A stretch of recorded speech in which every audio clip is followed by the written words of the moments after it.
In the Sky Bet Championship, the top three all win. Millwall create a gap with Watford, 3 big wins down the bottom, and Leicester and Southampton both lose again. This is the NTT20 podcast championship recap. It's sponsored by Sky Bet and the Sky Bet EFL Building Foundations Fund. That's George Elek. I'm Ali Maxwell. Hiya. Hiya. How are you? Yeah, I'm good. How are you? I'm okay. I cycled through a cemetery nearby to get here, and I must admit, quite a gloomy day. Blackbirds cawing, fluttering around gravestones, and I felt a real sense of the weight of history and of the importance of our forefathers, really, and how crucial I think it is that we continue to kind of do them proud based on the foundation that they gave us. Sounds like a terrible preparation for spending 3 hours talking about something as futile as football with any degree of care. But there we go. Mate, Coventry beat Leicester 2-1 I know. with a late winner. Yeah. Doesn't get much more important than that. A lovely Leicester goal put them 1-up, and it was Jordan James. Of course it was. Really nice play from Fatawu, of course, and Bobby D. Cordova-Reid, who probably, along with James and Fatawu, over the last month has really emerged as a really good option for Leicester towards the top of the pitch. They still need to find others to contribute as much as these three, and they still need to, at some point, play well for 90 minutes. But that never happens. It was a good first half from Leicester, and they did create a few more chances. They were the better side and up at half-time, but such a theme of this season, it just didn't last. And I'm left wondering, what is Leicester's best performance of the season? What is their most complete performance of the season? Based purely on underlying numbers, it was a 2-1 away win at Norwich, but they got the 2 goals fairly late in that game. I don't know if they've put together a good performance. The Birmingham game, live on Sky early in the season, where Birmingham went there. We didn't know then that Birmingham basically couldn't play football away from St Andrews, but they squashed them in a way that I wasn't expecting. There you go. The Birmingham game. Long time ago now. Coventry coming on strong in the second half. Very early goal in the second half from Sims. Really changed the atmosphere. It was a sort of cross-come shot from Radoni that hit Sims on the back of his calf and went in. And then towards the end, Haji Wright tapping in a Sakamoto shot. Luke Thomas, the Leicester left back. Not for the first or second or third time this season. Showing just remarkable weakness defensively, to be brushed aside by Sakamoto to allow him to get a clear shot at goal. Not good enough, I'm afraid. Thomas is someone whose career started with a lot of promise, but who really has been very poor for quite some time now, and it's one of a few things that are undermining Leicester at the moment. It was good to see his opposite man, or rather the man he was marking for the first half at least, Roman Essa, playing for Coventry. What a fun player. I did say in the pod last week that I wanted to remind people that when Essa left for Crystal Palace, at that point he was not one of the Championship's best wide forwards, or didn't have the best output, or even near that, but I felt he was more of a potential signing for Crystal Palace. They haven't played him very much, so we need to wait to see how much he's developed basically in training and playing for their 21s, but he was full of confidence, full of tricks, full of skills. It was a really good and exciting performance from him, and it also reflects the main point of his signing, and Yang on the other side was about depth, because Sakamoto's been the only natural right winger for the whole season so far, and Essa started in his place, Sakamoto coming off the bench and being involved in the big moments. So a really good win from behind for Coventry to just quiet a lot of the noise from the last couple of weeks, words like wobble, second place predictions, things of that nature. And they needed it as well, George, because Ipswich and Borough both won. Ipswich very cosy at home to Blackburn, 3-0. Yeah, it was a regulation win, really. And it's the kind of win that Ipswich, in their ascent up to the Premier League, got fairly regularly at Portman Road. I mean, maybe haven't seen it as often, although their home form and their performances are obviously improving now. They were the beneficiaries of an own goal to start off with Aaron Cashin, who is a signing that I really like for Blackburn, but diverting into his own net when there was no real trouble behind him. It was kind of a strange own goal and a bit of a gift. But from then on, even though they went ahead early, it was pretty plain sailing for Ipswich off the back of that. Taylor scored to make it 2-0 in the first half. Philogene went off injured with 5 or so minutes to go in the first half, which is obviously a blow, but when you got Jack Clark to call on off the bench when your best player gets injured, it's not too bad. And another player they could call on off the bench, Sammy Spodix, who was top scorer in this league 2 seasons ago, who was Ipswich's best attacking player in the Premier League last season, and has, for various reasons, most recently injury, not really found himself as part of the team this time around, but he came off the bench and scored, and of course against Blackburn refused to celebrate to make it 3-0. So this was kind of regulation stuff, like totally deserving of the win. Agueli was a real threat on the right hand side. Marcelino Nunes did very well for the first goal and looked a big threat. It's just interesting how he just seems to be a much better player in an advanced role for Ipswich than he ever was at Norwich. And for Ipswich, this was the kind of result that I think we're probably going to see more and more now, especially with players coming back from injury. George Hurst was back and led the line really well. We saw Wes Burns come off the bench again and get the assist for Smolix's goal. It just feels like now the quality and the depth of the squad is starting to tell as the season goes on, and I'm sure we'll see a couple more additions between now and the end of the window. Blackburn, it feels to me like they were once a team who were playing quite well and not getting very good results, and now they're a team that are just playing quite badly and getting quite bad results. As a fan of a team currently in the relegation zone, my assumption all season has been that Blackburn would eventually be too good and pull away from it. And right now, for the first time, I'm actually looking at them as a team that we need to kind of target, because it's not a happy place. The fan base are not happy. If they were to sack Valerian Ismail, I'd have very little faith in the decision makers there to make a good appointment. But they are kind of on a downward trend at the moment, and they need to find a way to improve. Interesting fixtures coming up. They go to Swansea on Tuesday night and then have 2 huge home games, but against decent sides in Watford and Hull before they host Sheffield Wednesday. So it feels like a big couple of weeks for them if they are to get out of this. Otherwise, they could find themselves closer than they currently are, or even in it. Or even in it. Not far off it, West Brom. They had their first game under Eric Ramsey. They lost 3-2 at home to Borough on Friday night. This was, we found it very entertaining watching in a hell of a fun. You dug up an incredible pub find in Waterloo, which is very well placed between us. I think that won't be the last time we watch a Friday night fixture in there with some Thai food. Am I going to say what it's called? Yeah. The Crown and Cushion. Hello. In Waterloo. Brilliant. An Irish pub with great Guinness and big plasma screen TVs. Yep. And really nice Thai food. And just a great atmosphere. Yeah, there's 2 menus, one Thai food, one Lao food. Lawan. But one big but. Okay. No ales. No ales on tap. A couple of stouts. So if you're an aleman, probably not for you. West Brom 2, Middlesbrough 3. Yeah, entertaining game. Went in excited to watch both teams, to be honest. Excited to see how Borough set up under Eric Ramsey. It was pretty wild how West Brom set up under Eric Ramsey. I did misnationalise him last week. He's very much Welsh, not English, so apologies for getting that quite so wrong. He's got one of those really solid modern manager robot voices, which seems almost devoid of any type of accent in my defence, but I should have brushed up on his early years. Very much spent, I think, played quite a lot of futsal in Wales, which sounds like great fun. Don't they all? They started pretty well, lots of energy in the stadium, quite a few set pieces. We know that Ramsey's Minnesota United were one of the great set piece teams in MLS history. You could kind of see that they're going to probably be quite good from set pieces. They didn't manage to get an early goal.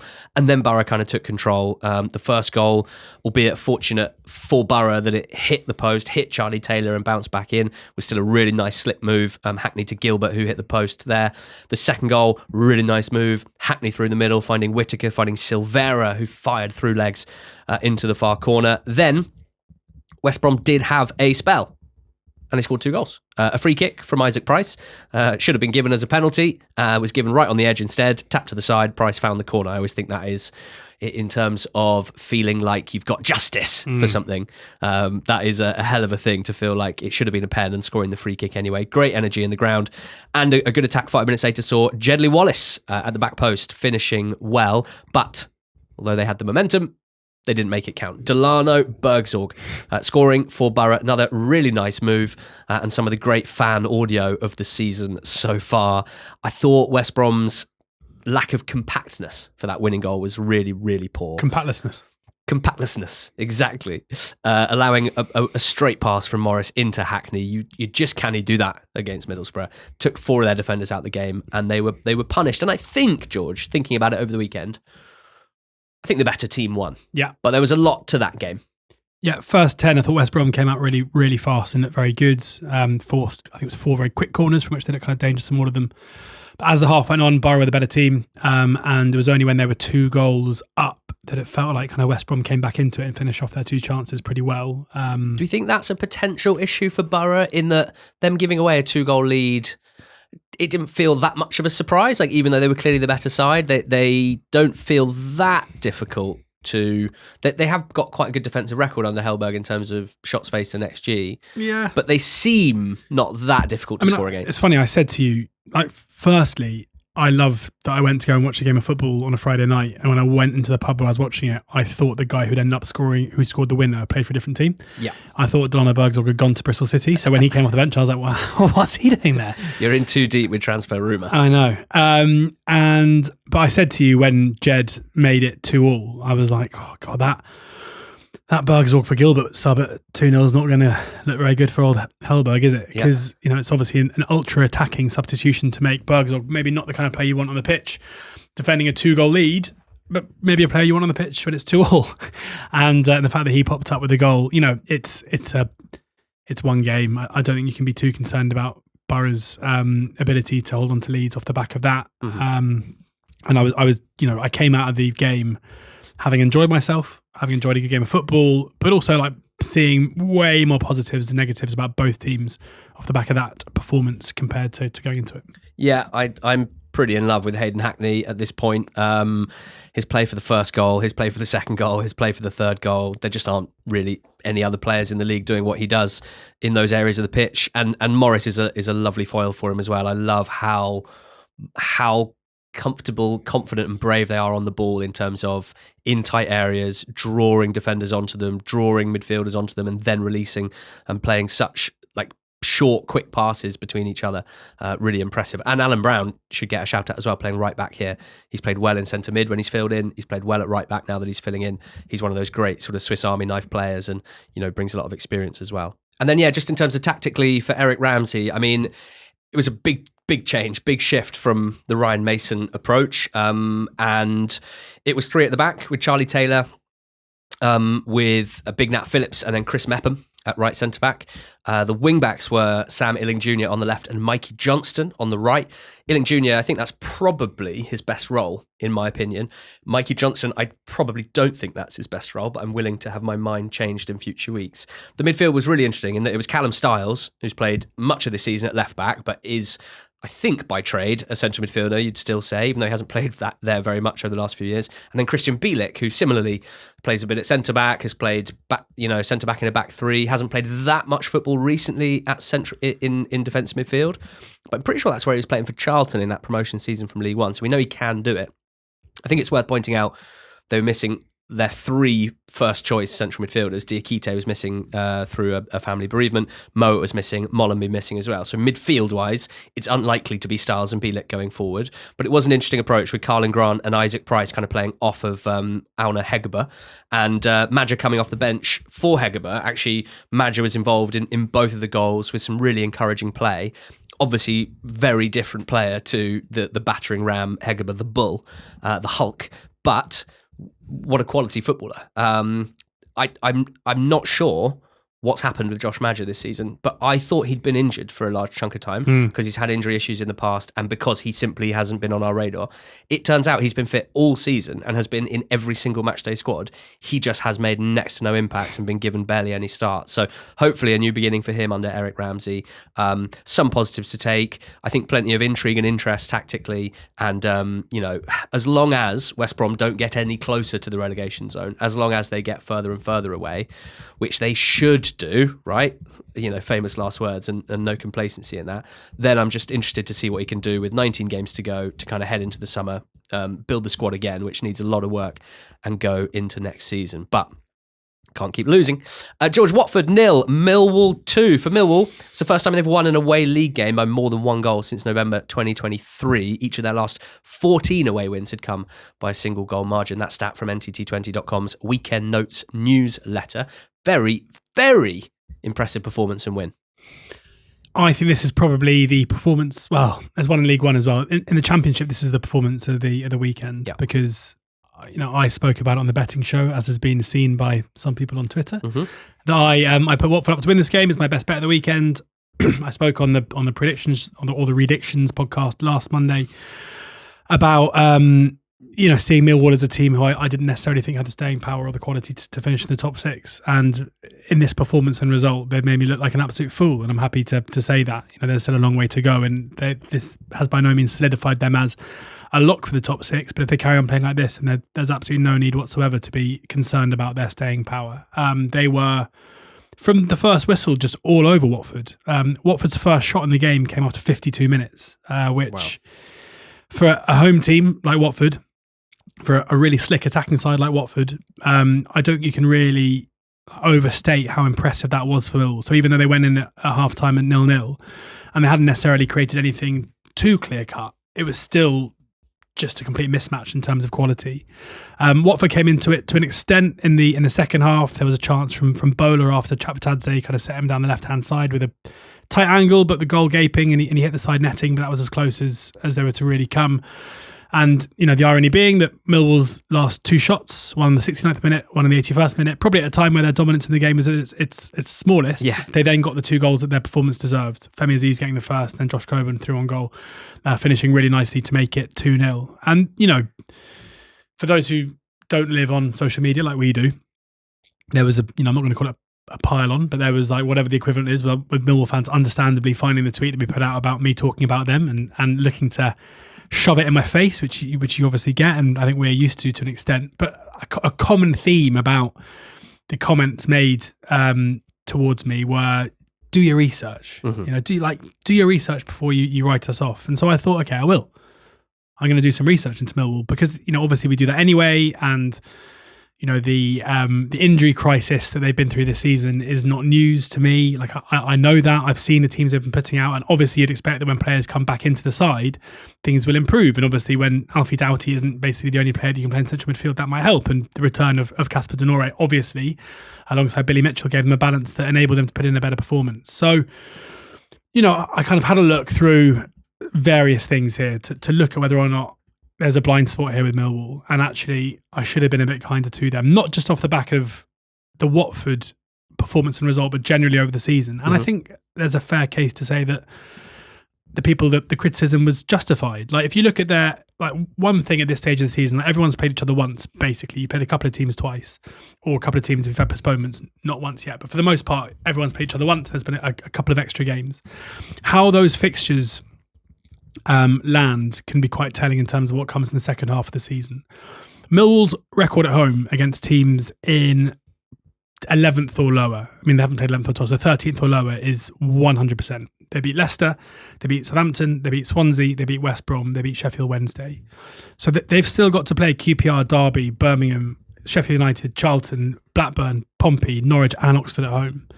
Now, even though this is basic stuff and very binary, I do think there is normally, if a team is very good at home against, or good at home against poorer teams, or good at home against better teams, there's a reason for that. It's because you're a team that thrives playing against either poor opposition, or if you have a good record against top teams, often it can be that you're a team that are better without the ball and they're happy to rescind possession. So the fact that so far this season, under Alex Neil, they've been able to put teams away at the bottom end at home bodes well for those games they've got. Now the difficulty and the where things might be tougher for them is that they still have to play Coventry away, they've still got to play Borough away, they've still got to play Ipswich away, they've still got to play Hull away, they've still got to play Preston away, and they've still got to play Stoke away. So they've got to play all the rest of the top 7 away from home between now and the end of the season. And if you look at their home games against those teams, they've only picked up 5 points at home in those. They beat Stoke 2-0 at home, they drew with Preston, and they drew with Ipswich. So, away from home, they're going to have to improve if they're going to maintain this. But I think the more important and the more prescient aspect of this is that their home games from here until the end of the season, where they are so good, where Millwall have classically been so good, come against the poorer teams in the league. Then there's the kind of whether or not this is sustainable. And it's funny this because, and I know that people, a lot of people and a lot of Millwall fans who got in touch find the use of underlying numbers annoying, and it's a case like watch us and you'll see, and like, can you measure heart and passion? Like, frankly, heart and passion, all that stuff, it all boils down, if it's in existence or if it's lacking, that will normally rear its head within the numbers because it goes into your performance. It's not like, by pure guts and desire, you can ensure that you score every single shot you take. Like, that's just not the way that things work. And even though I would still maintain that for Millwall, it's going to be unlikely that they will carry on to pick up the points that they are with a negative goal difference. Like, I think that's unlikely. They're actually kind of bang on track for their goals for and their goals against, which in itself is like, what they're doing in terms of that. It's not like they're suddenly scoring. If you look at Hull, for example, early in the season, who was scoring a ridiculous amount of goals compared to the chances they were creating. With Millwall, that side of things is sustainable. And you can actually look through Millwall's results so far this season, and you can kind of pinpoint a couple of really poor performances that have massively impacted their goal difference. In particular, of course, the 4-0 defeat against Birmingham, which in itself was a 4-goal swing. And if you take that out, then things are going to look different. There was a 4-0 defeat against Coventry as well. There was a 3-0 defeat against Middlesbrough, where it seems to be that for whatever reason, when Millwall do lose, they often get beaten by at least 2 goals or more, which is going to have an impact here. Whereas in games where they are edging ahead, if they do win games, apart from the 3-0 win against West Brom, for the most part, they're pretty tight in the way that they do win them. So, again, I'm not doing a complete 180. I'm not sitting here saying I think I got this completely wrong, but fair play. Do your research. I've done a bit more, and I think there is definitely more reasons to be positive with the players coming back for Millwall. This was, in my mind, their best performance, at least in recent times. And there were a lot of players, whether it's Tristan Kramer at the back, who is a Premier League player in the waiting, whether it's Ivanovic, whose return from injury is huge. They got players who, whether it's with Millwall or not, are destined to be top end or Premier League players in the future. So, this isn't an apology, but it's a fair play. Yeah, first goal so important for them, isn't it? 14 times they've taken the lead in their 27 games, won 12, drawn 2, lost none, generally seeing those out. And when they've gone behind 11 times, only 1 win, 3 draws and 7 defeats. And they do find it difficult to chase games. Casper Denore back from injury and played the first 45 minutes. I guess it was planned that he'd come off at half-time, but he certainly showed his quality and what his return will add to the team. Another team lingering inside those playoff places, and it seems good for it. Hull City, they are this week's Sky Bet surprise. They beat Southampton by 2-1 at St Mary's at a price of 9-2 with Sky Bet, the longest priced winners of the weekend in the EFL. What did they need? They needed a good game plan from the manager, Sergei Yakirovich, and possibly, against Southampton at the moment, it needs to be nothing more than something quite simple. Part 1, wait for the mistakes. They did that. A loose pass from Ryan Manning straight to Ollie McBurney. He drew the keeper and then passed it back to Kyle Joseph, who finished brilliantly into the top corner. Part 2, capitalise on the negative energy at St Mary's, because there's plenty of that, and Hull did that, going 2-0 up, set-piece header, Charlie Hughes, 2-0, half-time. In the second half, Saints came on relatively strong, and Ross Stewart, there he is, he's back off the bench to score. Please stay fit, Ross Stewart, as an aside. But I must admit, from that point, you'd kind of expect a lot of late pressure. And I think Hull pretty much shut it down. And I'm pretty impressed with that. Yakirovich used his bench a lot in the second half. 3 separate changing windows, lots of different changes. And they had a really, really good effect. They did end up sort of closing down the gaps, shutting the door on Southampton and seeing this win out. They've now got a 3-point gap to Stoke in 7th. They've played a game less than most as well. I think Hull are getting better throughout the season. And I think they've basically got one really good personality trait. Well, one specifically, George, and that is they're kind of like goldfish, I think, Hull. It seems that if they're under the cosh, it seems that if they're conceding a lot of shots, if they're up against it, even when they're conceding goals, and they do concede plenty, it feels like it doesn't really affect them that much. They just forget about it straight away, and they go like, let's just get back to attacking. And they attack with such speed and quality, and they're so exciting to watch going forward. It's a great trait for them to have. 5 wins in their last 7 games. Charlie Hughes, I mentioned, is got to be considered one of the best young players in the EFL, one of the brightest prospects, one of the EFL players with the highest ceiling in the game. How many of England's key central defenders cut their teeth in the EFL in the first few years of their career? Hughes has done just as much, pretty much, as any of those guys, Stones or Konza, for example. Still so young, but for Wigan and now for Hull, just absolutely stand out. Incredible mentality, has improved so much defensively, and has always been uber confident on the ball, has a really good long pass on him. 22 years old, and yeah, a hell of a talent. And then Regan Slater, I want to shout out someone who doesn't get as much love. Regan Slater in Hull's midfield, because they are so attack-minded. Slater quite often is, something of a one-man midfield and a one-man screen. And good God, he gets through a lot of dirty work. His defensive numbers this season, so impressive. And I think a team like Hull needs someone like Regan Slater, even though he's not going to get the headlines. He was really, really good here, as you're going to need to be at Southampton. Great trip for those Hull fans. They are this week's Sky Bet Surprise winners of the weekend in the EFL. As for Saints, 3 draws and 4 defeats in their last 7 in the league, George. It's a worse run than they ever went on under Will Still, ahead of his sacking. And once again, we're kind of asking, where do Southampton go from here? There's a complete and completely understandable loss of faith in the decision makers from the fan base, who have just watched their club go from model Premier League club in the eyes of many to whatever this is, consistently inconsistent within games, capable of some good stuff when their front players click, but with perfectly decent personnel at the back and in midfield, seemingly incapable of playing well defensively and out of possession for 90 minutes. And there they are, 15th in the Championship, having conceded 40 goals in their 27 games and losing here to Hull. Tell me about Wrexham 1. Just on Southampton, they're playing badly enough now. They're 6 points off the relegation zone. Norwich obviously have really improved, and you could see them making up that 6 point gap in no time. Obviously, there are a lot of teams between Southampton and the bottom 3, and I definitely don't think Southampton are going to go down. That isn't what I'm saying, but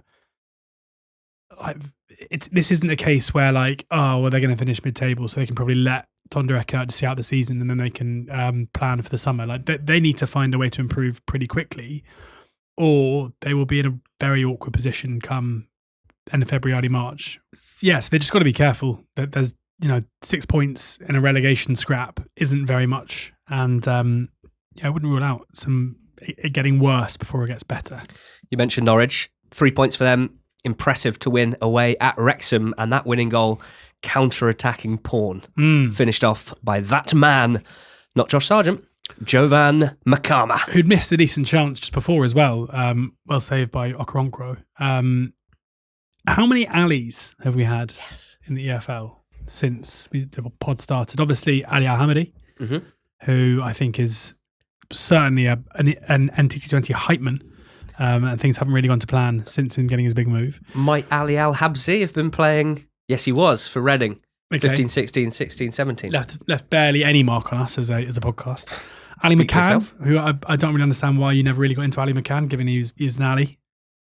Okay. And you're an Ali? Yep. Ali M. Milanek Ali? Ali, different. Spelt different. Different, but yeah, and also it's a surname. Ali McCann's a weird one, given kind of Scottish Ali vibes. Anyway, we have another one.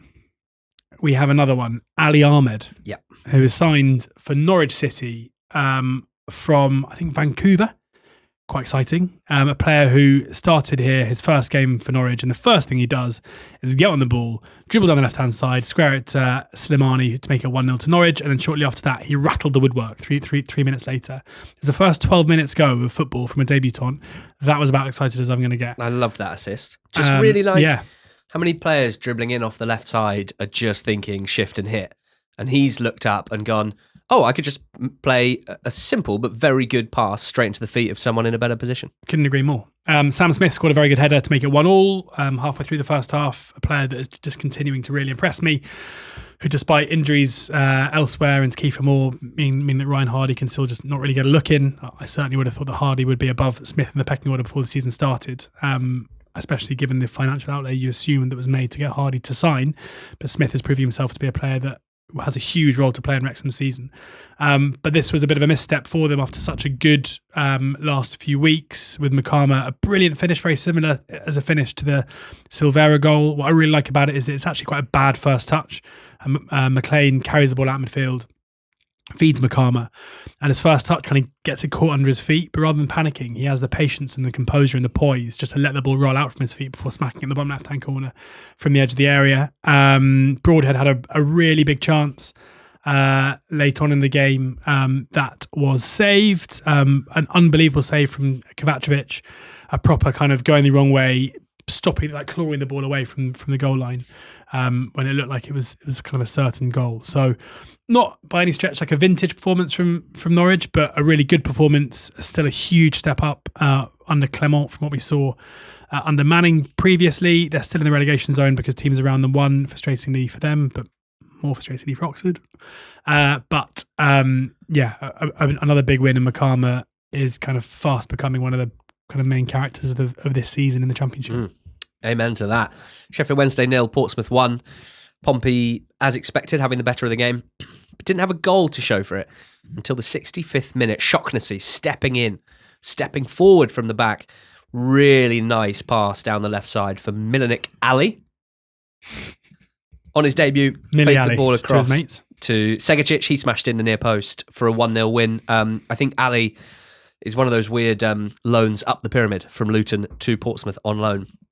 But I think with Murphy injured at the moment, important for them to add an energetic wide option, different type of player to the others that they have in the squad. Zach Swanson started in central midfield for Portsmouth, which is unusual. I'm not sure it's an experiment that will continue because Ibu Adams came off the bench. He made his debut for Portsmouth. They've signed him from Derby. He joins up with Rich Hughes, the sporting director of Portsmouth, director of football. They were together at Forest Green, where they won League Two, and both got moves up the pyramid. So I think Ibu will be next to Andre Dazelle, henceforth in that Portsmouth midfield, and they really need his energy, that's for sure. And they travel to Watford in midweek ahead of the Southampton game next weekend. Massive for both Portsmouth and Saints, that you have to say. And then Charlton beat Sheffield United 1-0. What a weird game. Big chances first half from Sheffield United. They were dominant. They were slicing Charlton open, which doesn't happen very often at the Valley. A big chance for Bamford, a big chance for Cannon. Both of them saved really well by Kaminsky. Then Soumare hit the post, and it must have felt like it was only a matter of time before they went 1-0 up. But instead, they went in at half-time with 9 men. 2 red cards in the first half for Sheffield United. That there'd been a poor tackle from Nibs on McCallum, which I think had wound up quite a lot of Sheffield United types. Soumare went in on Nibs. I mean, it wasn't necessarily like a retribution tackle. It was more the case of a really bad first touch that then leads to a really ugly challenge. Often and a lot of stud on ankle for a red card. And then Tanganga challenging for a long ball forward aerial duel with Sonny Carey. Bit of a forearm smash to the back of the head. Straight red. Very quick withdrawal from the ref. Quick draw. Yeah. Down to 9. And very early on in the second half, ball forward from Charlton. Lyndon Dykes wearing the number 99 for Charlton. Get it gone. With the knockdown for Sonny Carey to do what he does best. So big win for Charlton. I think they got away with it a little bit in terms of being clearly miles second best in the first half, but you can only beat what's in front of you, or in this case, what wasn't in front of them. And that was 2 Sheffield United players for the whole second half. So disappointing from a United point of view. Kind of feels just a bit silly, really. And they lose a bit of momentum there. George, Preston 0, Derby 1. Preston had a striker between 2004 to 2008. Ghanaian international, born in Walthamstow. His name was Patrick Adjimang. Scored 39 championship goals for Preston North End. I remember him, yeah. Patrick Adjimang of Derby, born in the United States of America, 32 goals behind him. He scored his 7th for Derby, winning it at Preston. Yeah, there we go. What a segue. Yes, Adjimang, who'd missed a really good chance earlier in the game. But a lovely header, good work from Joe Ward down the right-hand side, playing it back to Brereton Diaz with a lovely ball and a flicked finish from Adjimang to make it 1-0. But the story of this game is just how good Derby were. Like, it feels like this is a weekend where there were some games, 2 of which I put up on the betting show, that looked like they were kind of regulation home wins. This wasn't one we discussed on the betting show, I don't think, but this was one where, and you turn up to it, and the away team are just by far the better team, and that was the case here. Preston didn't really create anything of note, a lot of shots from range, whereas Derby were just a pretty constant threat with Adjimang leading the line really, really well. Like, the goal came relatively late in the game, but it was totally the right result and the better team on the day one. So I've been so impressed with the way that Derby have improved as the season's gone on. They're up in 12th now on 38 points. They're only 5 points off the playoffs. And in beating Preston, who are currently the team in 6th, probably went from being a little bit too far away to dream to actually thinking, we're a good run away from putting ourselves in contention here. I think for Preston, they just got to write it off as a day where you came up against a very good side in good form. They've been so impressive this season under Heckingbottom. No need to panic, but this was certainly their worst, or one of their worst home performances of the season, in a game that could have finished probably with a higher scoreline than the one that they did lose it by. Yeah, 4 headers in Adjumang's 7 goals in the league, and the way he finished the one just before, maybe better finishing with his head than he is with his feet.